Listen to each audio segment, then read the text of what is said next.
ሰማይ ደግሞ የሚራመድ እግር አዘጋጀለት። ይውላችሁ አንዳንዶቻችሁ መሄድ አልቻላችሁም፣ ወደ እናንተ የሚመጣ ያገኛችኋል። የሰማይ አምላክ እግዚአብሔር እንደዚህ ብሎኛል፣ ያላንኳኳችሁት ደጃችሁ ላይ መጥቶ ተከፍቶ ግባ ይልሃል። መሄድ ያልቻላችሁበት ቦታ እርሱ ይመጣል። እኔ አልቻልኩም ብለሃል፣ እግዚአብሔር ያዘዘው ግን ያገኘሃል። እግዚአብሔር እንደዚህ ነው ያደረገው። ሁለቱን ሰዎች ጎ አላቸው፣ ሂዱ አለ። እነዛ ሁለት ሰዎች በጣም በሚገርም ሁኔታ ለጸሎት ብለው ነው የሄዱት፣ ለፈውስ ብለው አይደለም፣ ሊጸልዩ ነው የሄዱት። ነገር ግን እግዚአብሔር ሌላ ነገር ኦርኬስትሬት አድርጓል። እኔ የአንድ ሰው ህይወት ላይ፣ የአንድ ሰው አገልግሎት ላይ፣ የአንድ ሰው ኢኮኖሚ ላይ ሰማይ ኦርኬስትሬት ያደረገው ያዘጋጀው ነገር ድንገት ወክ እያደረገ ሲመጣ አይቻለሁ። ወክ አድርጎ ወደ ቤትህ፣ ወክ አድርጎ ወደ ስራ፣ ወክ አድርጎ ወደ ቸርች፣ ወክ አድርጎ ወደ ቢዝነሳችሁ ሲመጣ አይቻለሁ። እነሱም አላሰብኩም ነበር አገኘሃለሁ ብዬ፣ አላሰብኩም ነበር አገኝሻለሁ ብዬ፣ አላሰብኩም ነበር እዚህ መጣለሁ ብዬ፣ ግን ድንገት ተገናኘን ይላሉ። የነሱ ድንገት የእግዚአብሔር ፕሮግራም ይሆናል። የሩት እግሮች ድንገት ወደ ቦዔዝ እርሻ እንደገቡ፣ የዘላለሟ ዴስቲኒ ላይ ሄዳ እንደቆመች ማጃሃይታ ሃታፎ ሸሄ ፒያሳ ድንገት ነው ለሷ፣ ድንገት ነው ፍረስትሬትድ ያደረገች 10 ትውልድ ድረስ መግባት የማትችል የተከለከለች የተጠላች ሞዓባዊት ነች። ነገር ግን ጥቂት መታዘዝ አድርጋ ድንገት እግሯ የቦዔዝ እርሻ ላይ እንደገባ፣ ቦዔዝ ደግሞ ከዛ ሲመጣ አይኑ ውስጥ እርሷ ገባች። እግዚአብሔር ዓለም ላይ ደግሞ ይሄ ኦርኬስትሬት ተደርጎ ተዘጋጅቷል። እኔ የአንድ ሰው ፊውቸር የሚለወጥበት ህብረትና ግንኙነት ሲፈጸም አይቻል። አንድ ሰው ዴስቲኒው ሲጨብጥ አይቻል። አንድ ሰው የህይወቱን ምዕራፍ ሲያገኝ አይቻል። አንድ ሰው ያልጸለየበት ጸሎት፣ አጀንዳው ላይ ያልጻፈው፣ ህይወቱ ላይ ያልጻፈው፣ አገልግሎት ውስጥ ያላሰበው፣ ያልተተነበየለት፣ ተስፋ ያላደረገው የመለኮት አጀንዳው ሲገባ አይቻለሁ። This is what I see tonight.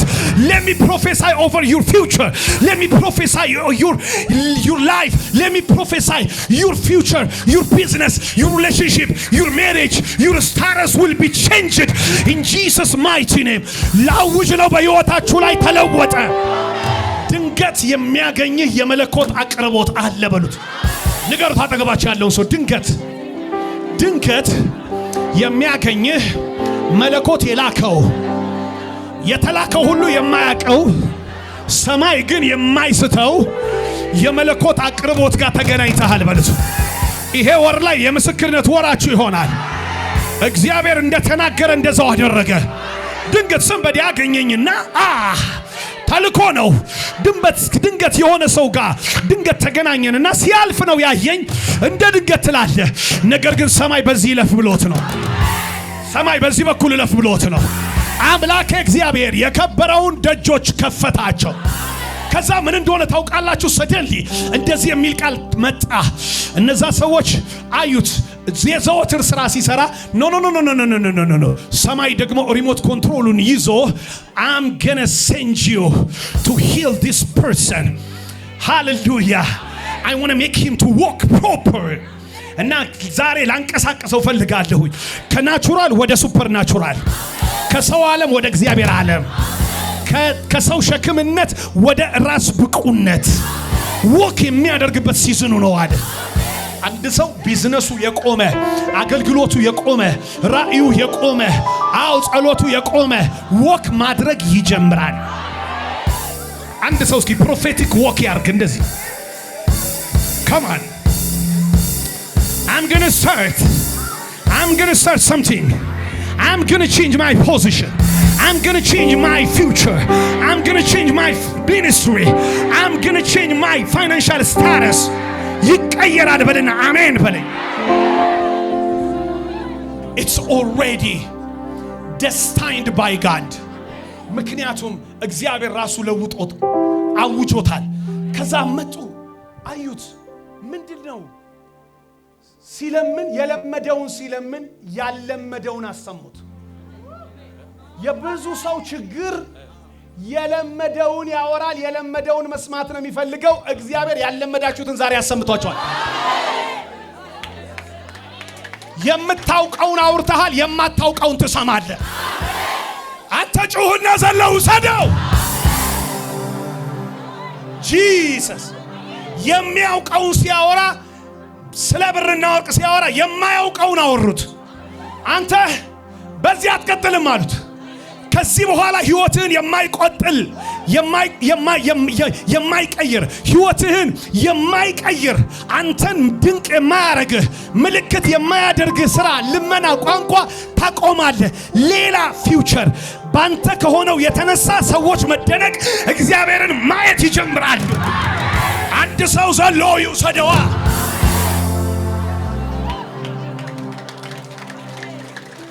እና ውሰድ አለው።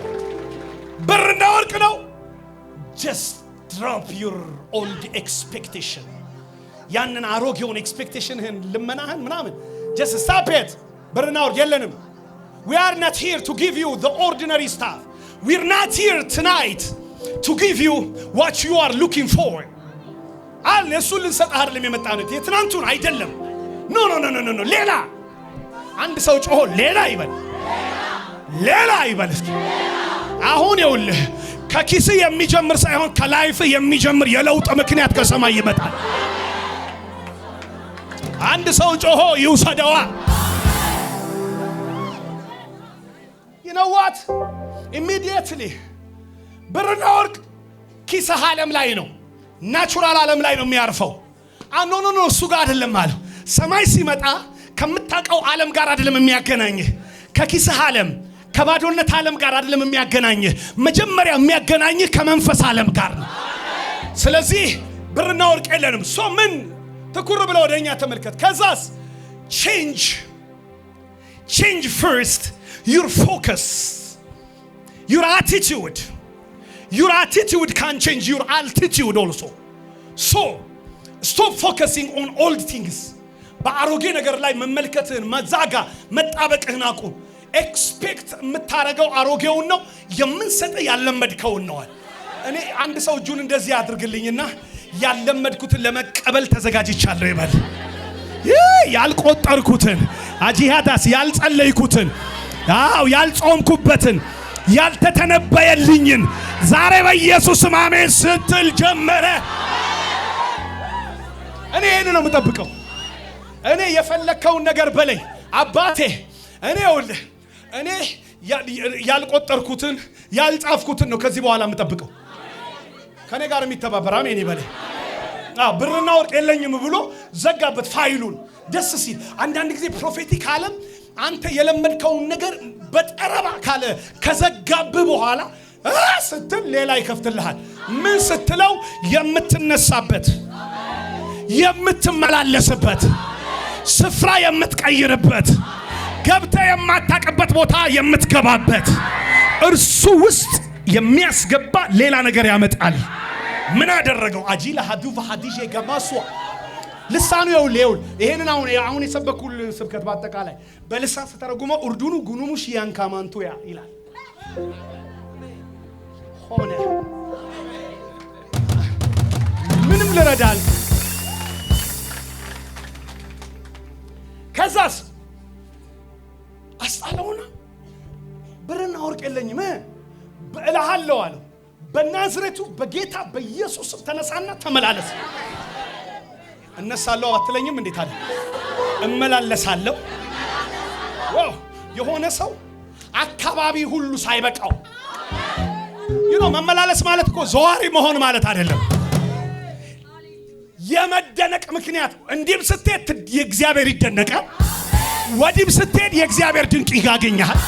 ለምን? ሰውየው እየተመላለሰ እየዘለለም እግዚአብሔርንም እያመሰገነ ሲመለከቱት እንዴ ይሄ ሰውዬ አሉ። አየው እንዴ ይሄ ሰውዬ በር ላይ የነበረው ረጅም ዘመን የምናውቀው አይደለም አሉ። ቁርጭምጭሚቱ ስለተቀየረ ብቻ እግዚአብሔር አዲስ ምዕራፍ ስለከፈተለት ብቻ ሰውየው ውጭ ሀገር ሄዶ ሳይመጣ ከለሩ ሳይቀየር በተወሰኑ ደቂቃዎች ሰው አይምሮ ላይ መደነቅን እግዚአብሔር ፈጠረበት። እኔ ለአንድ ሰው ይሄን ልተነብይ ነው። አሜን የሚል ሰው ዘሎ ይውሰደው።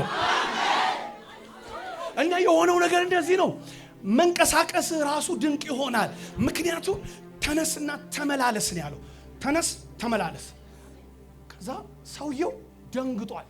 ዛሬ አንዳንዶቻችሁን ደግሞ ይሄኛውን ፓተርን ልስጣችሁና ልጨርስ። ምን አደረገው መሰለ? ከዛ ልክ አየውና ተነስና ተመላለስ ሲለው ሰውየው አልገባው። ሳይገባው ሲቀርና እንደዚህ ዝም ብሎ ቆሞ ተነስ በናዝሬቱ በጌታ በኢየሱስ ስም ተነስና ተመላለስ ሲለው ስሙንም ሰምቶ አያውቅም። የሚለምነው በሌላ ስም ነው። ከዛ እስከ ዛሬ ድረስ የሚቀበለው ፈረንካ ነው፣ ብርና ወርቅ ምናምን የሚቀበለው። ከዛ በኋላ ተነስና ተመላለስ ሲለው ግራ ስለገባው ፈዞ ሲያያቸው ጴጥሮስ እንደዚህ አለ፣ ለቅቄ አልሄድም አለ። አንዳንዱ ሰው ቃል ሰጥተነው ተነስቶ ይመላለሳል። አንዳንዱ ሰው ደግሞ ይኸውልህ የኢምፓርቴሽን ጉልበት የሚባል አለ። ቀኝ እጁንም ይዞ አስነሳው። አለቀ በቃ። ሰውየው አንዳንዱ ይኸውልህ በቃል ይወጣል፣ አንዳንዱ በኃይል ይወጣል። ጀስት ብድግ አደረገው። ከዛ ሰውየው ሲነሳ አየው። አንዳንድ እግዚአብሔር ሊባርካችሁ ሲል ትልቁ ችግር ምን ነው ታውቃለህ? እንዴ ቆሜ እኮ አላቅም፣ እንዴ ቆጥሬ እኮ አላቅም፣ እንዴ አይነት ነገር ውስጥ እኮ ገብቼ አላቅም ብለህ እዛው ጋር ተሰነብታለህ። መድኃኒዓለም ይመጣና ነቅሎ ያወጣሃል። ሞክሬው አላቅም ከዚህ በኋላ አልልም በል፣ አልልም በለኝ፣ አልልም አለ። ቆጥሬው አላቅም። ስማይ ቢሊየንስ ቢሆን ትሪሊየንስ ቢሆን ሚሊየንስ ቢሆን ቆጥሬዋል። አረ እግዚአብሔር በዚህ ቻለ አትበል፣ እነሳለሁ በል።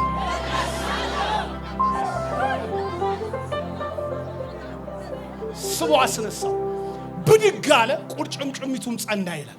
አንዳንድ ነገር ላይ ቃል ሲመጣልህና የእግዚአብሔር የጸጋው ጉልበት ሲዘረጋልህ ብድግ ነው ማለት ያለብህ። የሆነ ነገር ይለቅሃል። ዓመታት ያስቆጠረ ዘመናት ካንተ ጋር የተጣበቀ በጣም በሚገርም ሁኔታ ሰውየው የገባው ወደ ፉል ኦፍ ግሎሪ ነው። ወደ መቅደስ ውስጥ ገባ። ወደ መቅደስ ውስጥ ገባ። እዛም መዝለል ጀመረ። ይዘላል፣ ያመሰግናል። ወደ ሰፈር አልሄደም። እግዚአብሔር ሲያስነሳ ሰፈር አጥቷል። እግዚአብሔር ሲያስነሳ መንደር አጥቷል። መንደርተኛ አትሁን። ግሎሪ ውስጥ ግባ። ሱፐር ናቹራል ውስጥ ግባ። ለዕለት ተፈጥሯዊው የእግዚአብሔር ክብር ገንዳ ውስጥ ገብተህ ተጠመቅ። እዛ ተመላለስ። glorify your God, magnify his name, connect yourself with that spiritual destiny. Do not waste that anointing, that glory. ከሆነ ሰው ጋር ምናምን አታገናኘው። ልክ ሰውየው immediately እነ ዮሐንስን ቀድሞ የት ገባ? መቅደስ ውስጥ ገባ። መቅደስ ውስጥ ገብቶ አባዬ የሚታወቀውን የሥርዓት አምልኮ እሱ በክብር ሥርዓት አልበኛ አረገው። እነሱ ሊሉ ሲሉ እሱ ክብር ላንተ እግዚአብሔር፣ ክብር ላንተ ይላል። በመሃል ዜማ አበላሽቶ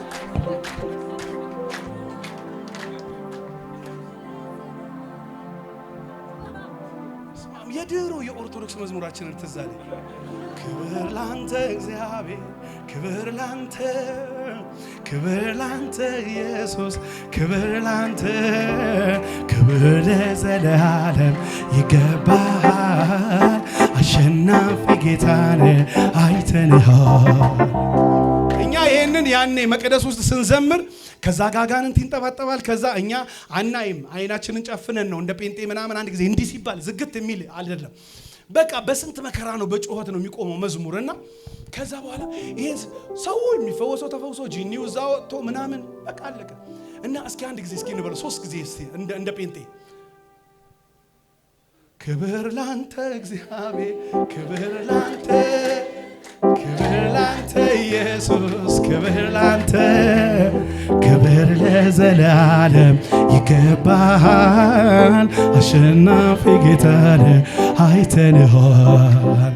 ክብር ላንተ እግዚአብሔር፣ ክብር ላንተ፣ ክብር ላንተ ኢየሱስ፣ ክብር ላንተ፣ ክብር ላንተ ይገባሃል።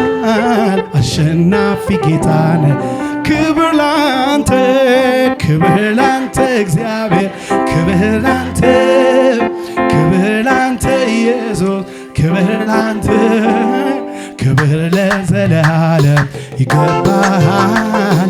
አሸናፊ ጌታ ነህ አይተንሃል። ክብር ላንተ እግዚአብሔር፣ ክብር ላንተ፣ ክብር ላንተ ኢየሱስ፣ ክብር ላንተ፣ ክብር ለዘላለም ይገባሃል። አሸናፊ ጌታ ነህ አይተንሃል። ሃሌሉያ።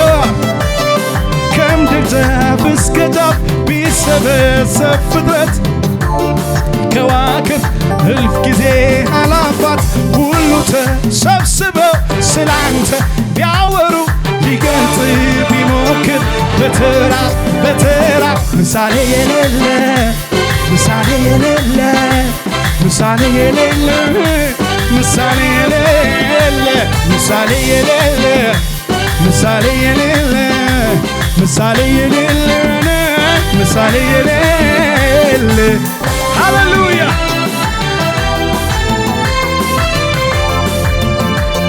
ኢየሱስ ጌታ ነው። እንደዚህ ነው የሚሆነው። ስለዚህ የት ሰፈር አጥተዋል? ክብር ውስጥ ግባ። ሰፈር አጥተዋል። እግዚአብሔር ያስነሳሃል። ስትመላለስ ግን በግሎሪ ውስጥ ወደ አዲስ ዳይሬክሽን እግዚአብሔርን ግሎሪፋይ ወደሚያደርግ ዳይሬክሽን ህይወታችሁ የተገፋ ይሆን። ኢን ጂሰስ ኔም።